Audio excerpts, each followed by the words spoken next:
first two episodes of Hawkeye are now streaming on Disney+.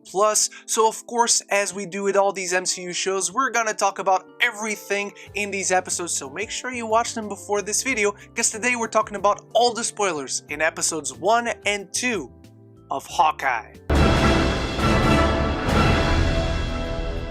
Set 2 years after the events of Avengers Endgame, Clint Barton finds himself in a post-blip New York, forced to work together with a young archer named Kate Bishop, as together they confront enemies from his past as Ronin as he tries to make it home in time for Christmas. Now, before I properly start with my review for these two episodes, I want to know your thoughts. I've already gave you a spoiler-free review, which is right up here if you want to check that one out. So let me know anything and everything you thought about these first two episodes in the comments. And yes, I cut myself while cooking, if that's what you're wondering about. And of course, if you like movies and TV, this is the place to be, so make sure you click that subscribe button if you enjoy talking Hawkeye and you won't miss any future conversation on your favorite movies and TV. So let's start basically with that opening scene set in 2012 during the events of the first Avengers film, as the Chitauri are coming down, and we have Kate witness it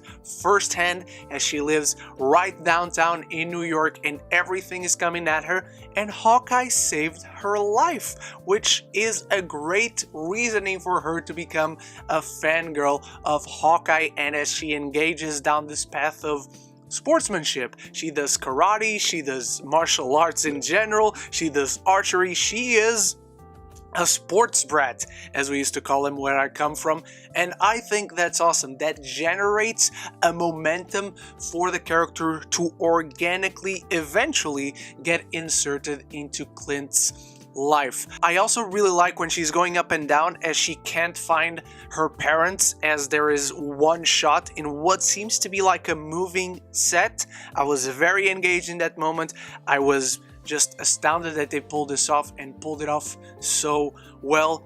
Very reminiscent of the one-shots in Daredevil, as this show as a whole is very reminiscent of the Netflix shows when it comes to the groundedness of it, the street levelness of it all. And the show is wise in spending this first episode setting up Kate and getting us acquainted with her, because we already know Clint, we know what he's been through, and we do spend time with him in these first two episodes. But particularly this first one, I think it was really key for them to give the spotlight to Kate, to bring them together, and then we start focusing on the two of them when it comes to episode 2. Still on this opening scene though, I gotta say, it's the classic tell me a character isn't actually dead without telling me a character isn't actually dead, because Kate's dad just dies off screen, and he is played by Brian Darcy James, who's a big actor. He's a very well-known actor who's been in a ton of movies and shows. I mainly know him from Spotlight, but he's totally alive some way, somehow. And I do want to address the Kate side of the story in this first episode before moving on to Clint, and then I'll move on to the second episode. When it comes to Kate, and I mentioned this in my spoiler-free review, how I didn't like the framing of her story, like how it kickstarts in this show. And what I didn't like is the classic, her mother is marrying someone else and she doesn't like her mother marrying someone else, but at the same time, that someone else is clearly and obviously a bad guy. So in both sides, it just doesn't really work. It's gonna end up proving that Kate was right by not wanting her mother to marry this new guy, and the lesson she's going to learn, it's just very cliched. It's just very been there, done that. It's very classic, and they're doing nothing new with that sort of plot line. So the rest of the show really works well, but this one framing of inserting Kate into this world really does not work for me. The rest of it really works though. When it comes to like these street level Marvel stories, I really enjoyed back in Spider-Man Homecoming when they inserted the damage control people and the people that actually had to put the city back together, the construction workers led at the time by Adrian Toomes.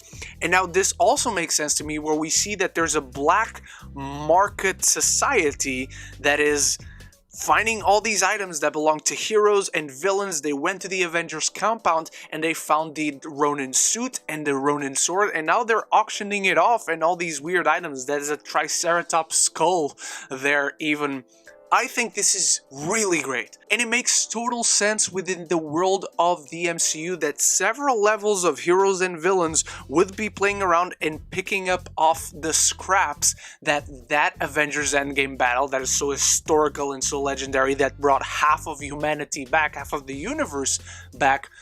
Something like this would happen, and I think it enriches the world and makes it all more complex, tying in all these different levels from cosmic enemies to street level thugs that just want to make a quick buck out of it. And while I said that the action overall didn't impress me, I do really enjoy this first action sequence when we get Kate putting on the Ronin suit as the tracksuit mafia invades the auctions and throws it all off, and she just kicks their ass and saves everyone from Armand and Jack, who is marrying her mother and does steal the Ronin sword. Now, quick aside for those who know in the comics, Jack is a villain called the Swordsman. He is as cheesy a 60s comic book villain as they come, very much like Batroc the Leaper. And they made Batroc the Leaper work. So I'm very excited to see what they do with this character, how they adapt him into this world, and it makes sense that he would steal the Ronin sword as he himself is a swordsman, as we get to see a little bit more of that in the second episode. And so I really like Kate kicking all this ass and saving all these people in the black market auction from the tracksuit mafia, as it builds up and showcases what was set up in the beginning of the episode, as she is very proficient, she has all these medals, all these trophies, she's good at all these sports. We actually see that in action. Not only that, she meets Lucky the pizza dog and saves him from being ran over as a tracksuit mafia follows her, and we have this one guy randomly in the middle of the street taking off his mask, which makes no sense to me, but I guess we had to see his face to establish that I guess he's kind of the leader in this. And my guess is that he's gonna be a former friend of Kate. They're gonna have gone to the same high school or even same middle school. He knows her from somewhere, I think. And now going over to Clint's side of the story in this first episode, it's really great to open with him taking his kids to Rogers the Musical, which is just hilarious in every way. As hyped as I was to see Rogers the Musical, it was better than that. But even more so, the gravitas that I did not expect in this episode was seeing Clint watching the Rogers Musical version of Natasha and being brought back to his trauma, to the fact that she killed herself to save him. And I think this immediately raises the bar when it comes to the emotionality of his arc in this show, especially since we know that Elena somewhere, somehow is going to be in this show. And Jeremy Renner's performance is not being praised enough. You can totally see the weight that he is carrying emotionally. He's trying to be a family man, he's trying to be a dad first, he's trying to relax and have a nice time with his kids, but all these memories and all these past mistakes keep on chasing him. Even the fact that the waiter at the restaurant offers him the meal, it's a nice gesture, but it's just another reminder of everything he has been through as a hero, as an Avenger. To the point where when he finally makes it to the hotel and it seems like he's in a safe space to finally relax with his kids, the news comes on the TV that someone has put on the Ronin suit, and that just brings back even worse memories for him. So he decides to go find this person, and he finds Kate not until after she finds Armand's dead body, which I think it's Jack. I think we all think it's Jack, at least for now, unless the show ends up surprising us, as Kate is trapped by the tracksuit mafia. They're overwhelming her, but Clint fights them off in what is an action sequence that did not impress me whatsoever. But he grabs a hold of Kate, he's ready to punch whoever the person is behind the suit, behind the mask, and he finds this young girl that he doesn't know anything about. And this was a great way to cut off the first episode. As we've established our new character, we got acquainted to where our lead character, the character we already know, is at in this moment, and we brought them together. This is great, efficient storytelling for this first episode, and seamlessly brings us into the second, which is much more fast-paced. A lot of stuff happens in the second episode of Hawkeye, which just makes this entire double header of a premiere really fun. And going into the second episode, we can really see the chemistry between Jeremy Renner and Hailee Steinfeld bouncing off of one another. It just feels super organic, very seamless, like it's not even lines from a script. They're just talking with each other. It just feels so genuine overall. Her naive excitement about meeting her freaking hero and now being able to work with him, and he just wants to hurry this up and make sure he is home in time for Christmas. Some of the most earnest moments in the second episode are generally just when Clint is talking with his wife on the phone, played by the wonderful Linda Cardellini, who I never get enough of. But to me, it's just really interesting seeing these two very different generations of heroes and their worldview when it comes to finally being engaged in a big mission, in a heroic mission. There's some Avenger stuff that they have to do, and Clint is super tired of it all. He wants to get it done with, and Kate is gung-ho about it. She's very excited. Let's do it. And I just love this dynamic duo that they've put together for this show. The Christmas setting, giving it Die Hard vibes, the whole buddy cop aspect of it, mixing the Die Hard with the lethal weapon, it just really works, and in this second episode it really is elevated for me.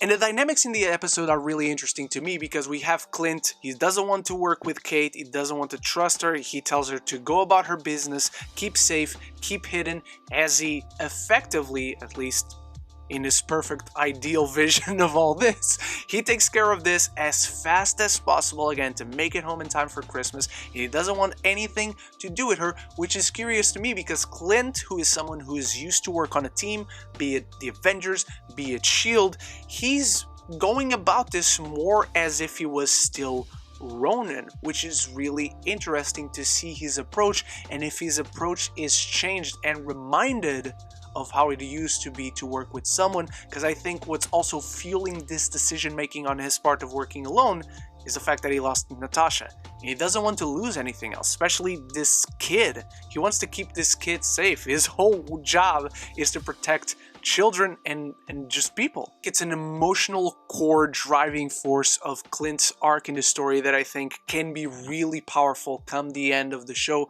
But as Clint is trying to track down the Ronin suit, the tracksuit mafia finds Kate's apartment, which he was dumb enough to go into right before going into Armand's place, leaving Lucky the pizza dog there. They eventually save it, of course, but it gets burned down by the tracksuit mafia and they have to find a new hideout. And as Kate is trying to make up appearances for her mom, Clint has to go into this LARPing session and get the Ronin suits back, which, credit to the show, I thought the guy was going to fool Clint into having him kill Clint and then, haha, I won't give you the suit back and now you have to pretend to be dead. But hey, they did, and they did a really good job with the humor in this, as again, Clint is just so tired of all this bullshit and he has to put up with all these ridiculous situations. And so he does get the Ronin suits back, but puts himself in a position where the tracksuit mafia can find him very easily, so he can put the blame out of Kate's shoulders and she doesn't have to worry about the situation at all, and they fully think it's him, which I'm still very curious to see what his relationship is specifically, not only with the tracksuit mafia, but the person behind the tracksuit mafia, which we'll get to in a bit. As Clint is captured, they beat him up, they tie him up to a chair, and I just love, he has no patience for any of this. Clint himself is not invested in this situation whatsoever, to the point where they're trying to interrogate him, they're trying to find out where Kate Bishop is, and as Clint is ready to kick their ass, where his handcuffs, he broke out of them very easily, and everyone is just there pointing guns at him, Kate, in her sweet, sweet, exciting innocence, went in to try and save Clint. So now they're both in trouble, but since they found who they were looking for, that being Kate Bishop, the leader of the tracksuit mafia is revealed to be Echo, which really sucks because now I have not seen the third episode, and now we're in equal footing, all of us, my friends, and I have no idea what's going to happen next, but very excited to have Echo presented to us. But since the show is only 6 episodes, I'm sensing that the third episode, to reach that high midpoint of the show, will have Clint and Kate working for or with Echo. My guess is that Clint owes the Tracksuit Mafia and Echo for something that he did or didn't do back in his Ronin days, and so he'll be forced to work for her for the next episode. And maybe we'll get presented to a certain bald-headed character in episode 3. And so it's a very exciting prospect where things could go after these first 2 episodes, but I think they build great, strong foundations for where this show could go. They really build up the pacing, they really build the relationship and chemistry between characters. To me, it just makes things very exciting. They're ramping everything up. Everything is really converging seamlessly, and I think that just shows how efficient and tight the storytelling in this one is. If I was to rank like these first 2 episodes, I legit think I would put episode 1 first, only because I just love getting acquainted with where these characters are mentally and getting acquainted with a new character, that being Kate Bishop. But these first 2 episodes are just really strong and both go together really well. Those are my full spoiler thoughts on the first 2 episodes of Hawkeye. What did you think about these first 2 episodes? Anything and everything down there. Just start the conversation and continue the conversation, because it's always the most important part. And if you like movies and TV, make sure to click that subscribe button if you enjoyed what you saw here, and you will not miss any future conversation about Hawkeye or any other of your favorite movies and TV. Thank you so much for watching. You are the best. I'll be back next week with more Hawkeye coverage and many other reviews coming your way this week, and I hope to see you in all of those. So until then, love each other and love the movies.